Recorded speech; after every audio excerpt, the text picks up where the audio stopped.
Yo, King Earn alive and direct, man. Y'all know how I carry it, man. I got that honorable CMOS Golden. I'm not really dealing with the wholesale, 1 pound and all that thing. I'm doing it by the month. $125 to get you in the program. Once you're in the program, you're going to get what? A pound of CMOS and free gel. Once you receive all of that, you're good and you don't got to worry about anything. The next month, and the next month. So this is what I want to tell y'all. When you receive your CMOS, you will have a regimen of what's good and what's bad to eat. What time, your push-ups, your walks, because not everybody is on the same regimen. Some individuals might only have to walk. Yeah, the CMOS reconstructs the body and it gets into those cells, it gets into your body and replenishes so many things that if you keep it going on, you could just walk and you're going to be good. You could run, sprint, you're going to be good. You don't have to work out so hard. The weights bring you down a lot, mess up your joints and things of that nature. So if you're working out, I honestly tell you this.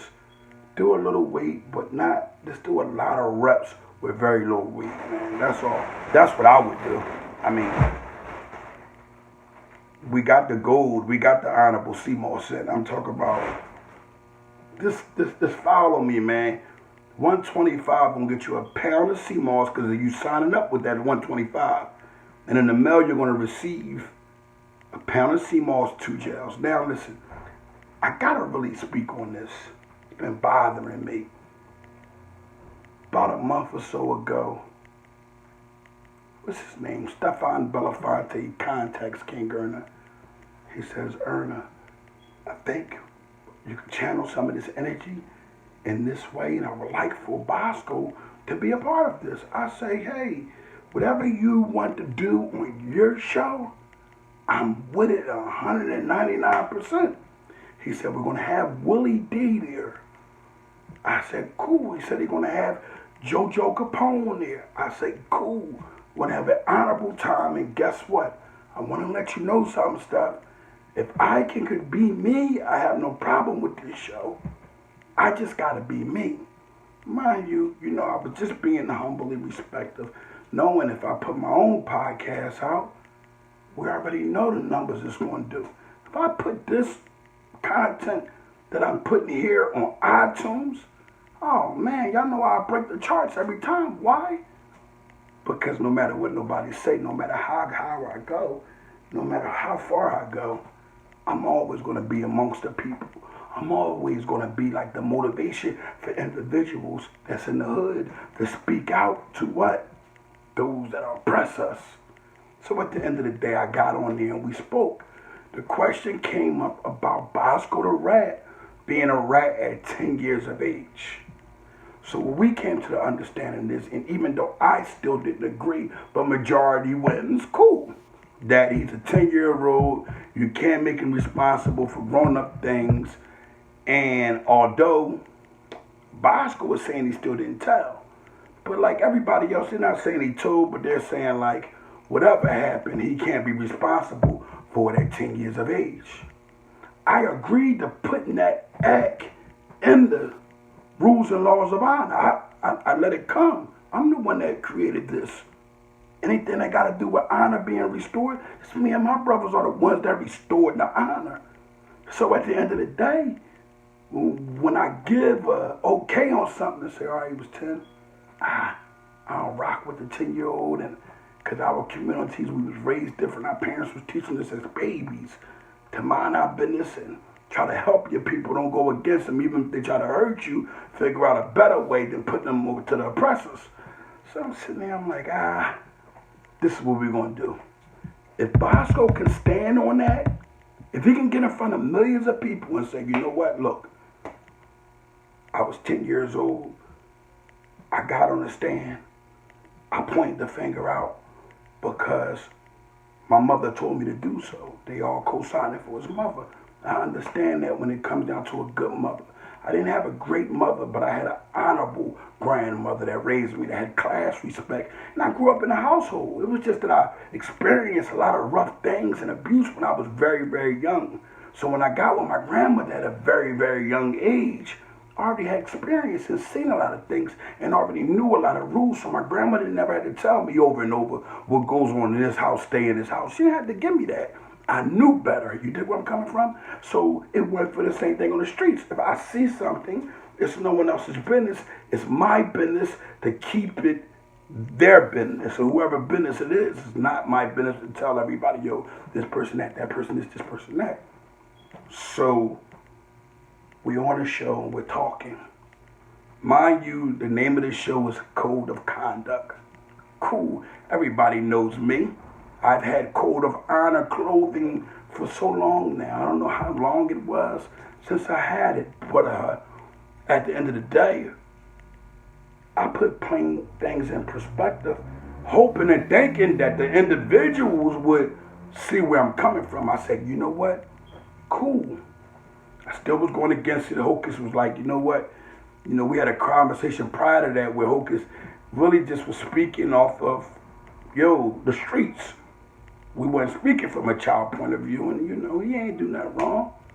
Before you know it, shit started going crazy where Willie D jumped in against me and said that if it was somebody across the street from him, he don't care who it is, and if you see somebody raping somebody or something like that, he'll call the police.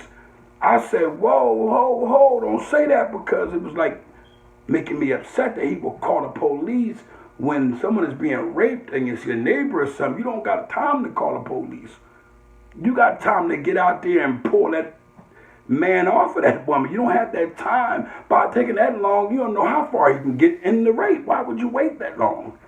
So at the end of the day, he was talking, and I snatched his honor. Yes, Willie D. I snatched his honor. I had to. Capone, he stood firm on what was being spoken on, and that was at 10 years of age. And I said, cool.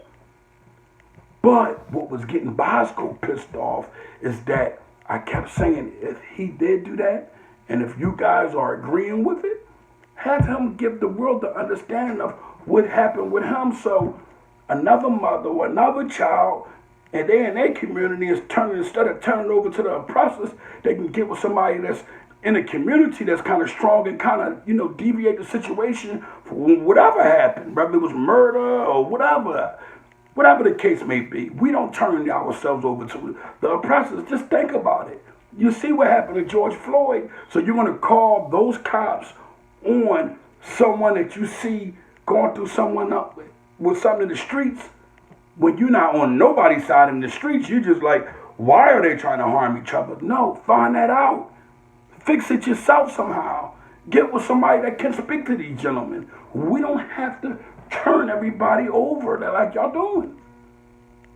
And when I say we, it makes us look bad, because the white people ain't turning each other up. They're not telling when their kids are sitting outside sniffing glue. They're not getting on the phone and singing, hey, officer, Tommy out here, he's sniffing glue.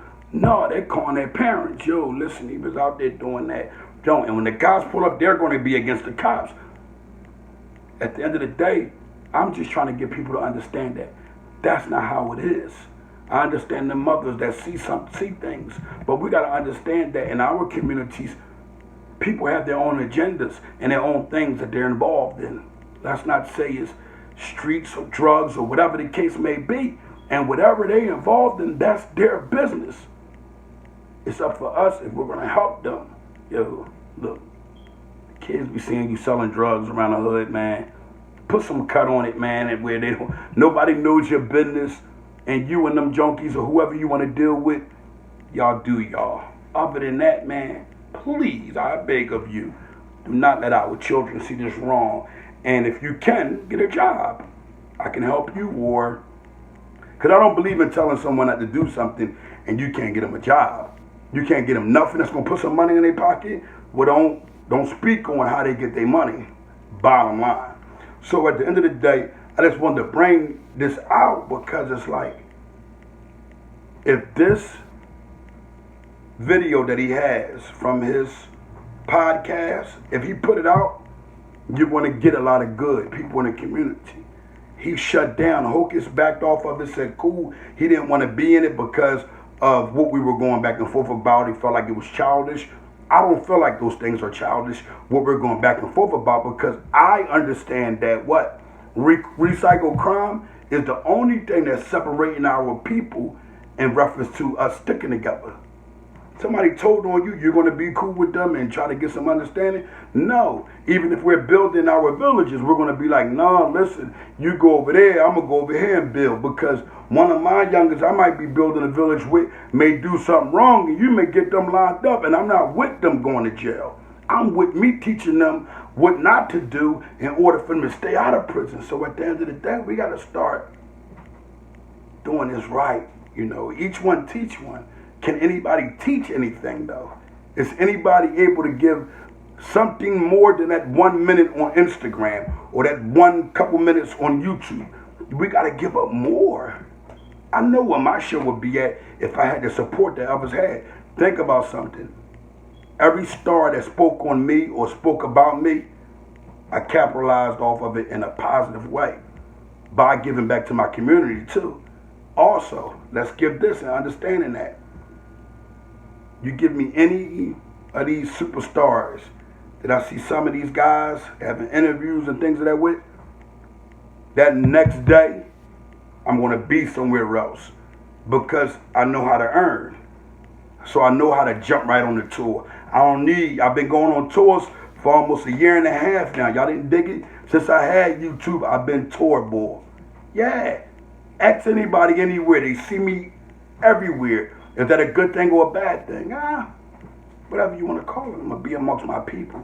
I'm not going to stand out as a dummy. I'm going to stand out as the guy that's going to get things together without putting it in the air to others.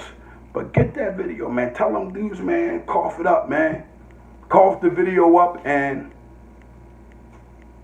let the honor speak. From what I'm hearing, what Steph gave me, is that everybody is saying, like, I stole the show. I just come able and understanding to speak on what I'm doing and what I know. Stop recycling crime is something that I invested in. Honoring your life is something that I invested in. A lot of these guys, they can talk, but they can't keep talking because they not invested in anything except for broad ideas and broad things. And I get that. Some may have higher and better ideas than me.